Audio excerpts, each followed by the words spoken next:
GE confirming just now it is cutting 12,000 jobs as it shrinks its power. Well, we've been talking to customers throughout the weekend here at IATA about the U.S. trade policies.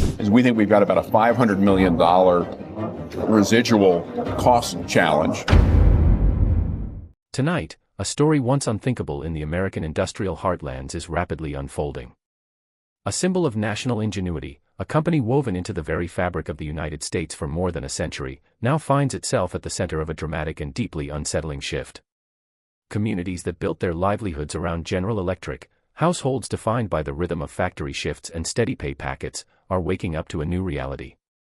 The question gripping towns across the Midwest and Northeast is stark: if a titan like GE can falter, what does that say about the foundation of American industry itself? This is not just an economic story.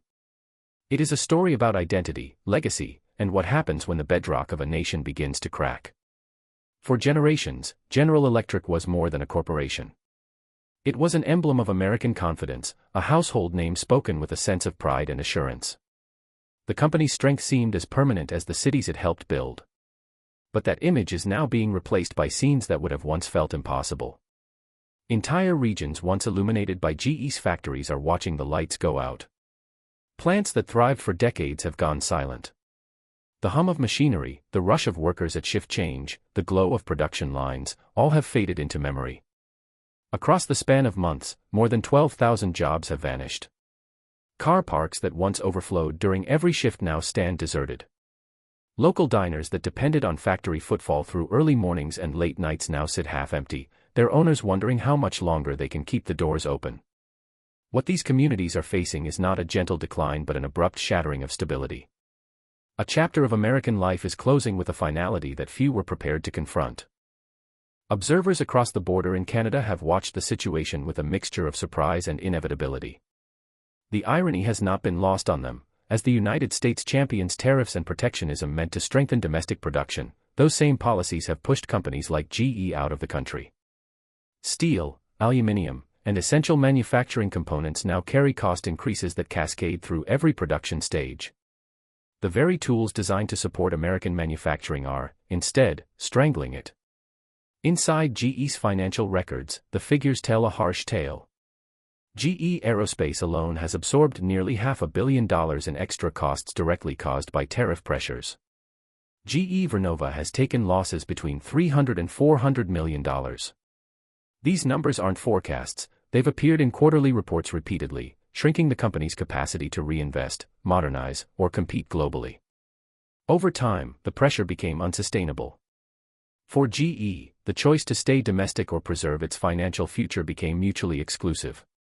Nowhere has this shift been felt more acutely than in towns like Waukesha, Wisconsin. When news broke that the engine line, a lifeline for more than 300 union workers, was being moved to Canada, the impact was immediate and severe. For families whose working lives spanned generations at the same facility, this was not just a job loss. It was the end of a shared identity. It was the closing of a chapter written into the town's history. Overnight, the local government's revenue projections collapsed. School districts scrambled to revise budgets. Hospitals prepared to cut services. Roadworks, water treatment upgrades, and long-planned infrastructure improvements were thrust into uncertainty. In the space of a single announcement, an entire ecosystem began to unravel. Scenes like this are becoming common across regions affected by tariff-driven contractions. Empty warehouses now cast long shadows over towns once proud of their manufacturing heritage. High streets dotted with shuttered shops serve as reminders of how deeply communities depended on industrial anchors. When those anchors vanish, entire local economies lose their sense of direction. Families who once enjoyed stability now find themselves calculating every expense. Mortgage payments grow heavier. Savings accounts shrink. College plans once firmly within reach drift into the distance. For retirees, the situation is especially cruel. Many now face the daunting prospect of re-entering the workforce, only to find low-wage jobs that offer little security. The losses go far deeper than employment figures. Social ties forged over generations of shared labor weaken. Skills once seen as valuable suddenly seem outdated in a global market that rewards lower overheads rather than loyalty to local workers. Nationally, the conversation has shifted from outrage to something more sobering. Why would a company like GE, with roots sunk so deeply into American soil, choose to pull away from the place that defined its rise? The answer, according to internal analyses, is painfully simple: sentiment cannot compete with economics. Tariffs have steadily raised material costs, phase after phase, until domestic production became financially untenable.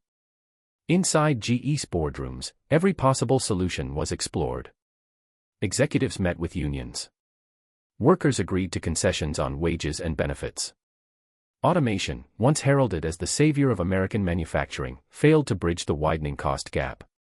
Bit by bit, the financial case for staying collapsed. Ultimately, maintaining domestic production meant accepting a cycle of losses with no end in sight. The decision to move operations abroad became an act of corporate survival. In Canada, the situation is viewed with a mixture of pragmatism and opportunity. To Canadian officials, GE's relocation is a clear signal that long-term stability and predictable policy are trumping nationalist economic strategies. Provinces offering steady energy supplies, clear regulations, and dependable trade frameworks are becoming new hubs for industries squeezed out of the United States. And it isn't just Canada. Countries across Eastern Europe, Southeast Asia, and Latin America are offering tax incentives, streamlined customs processes, and favorable conditions that appeal to manufacturers under pressure. GE is far from alone in this strategy. Caterpillar, Honeywell, and several other major American manufacturers have already charted similar paths. Each departure subtly reshapes the global industrial landscape, redistributing expertise, technology, and supply chains across emerging regions.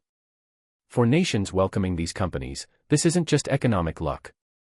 It's the payoff of long-term strategic planning, the kind of planning many argue has been lacking in the United States.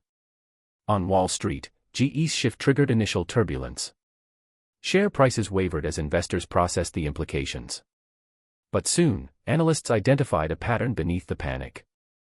Moving production abroad could cut costs by nearly 20% over the coming years.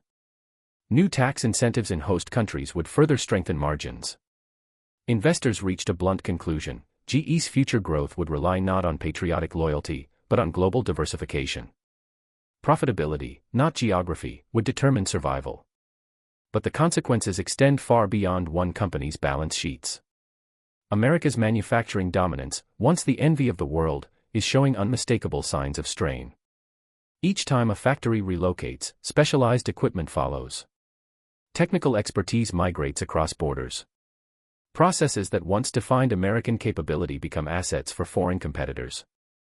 The global shift is already visible in the products themselves. Items historically labeled "Made in America" now bear manufacturing origins from Vietnam, Poland, Mexico, and a growing list of emerging markets.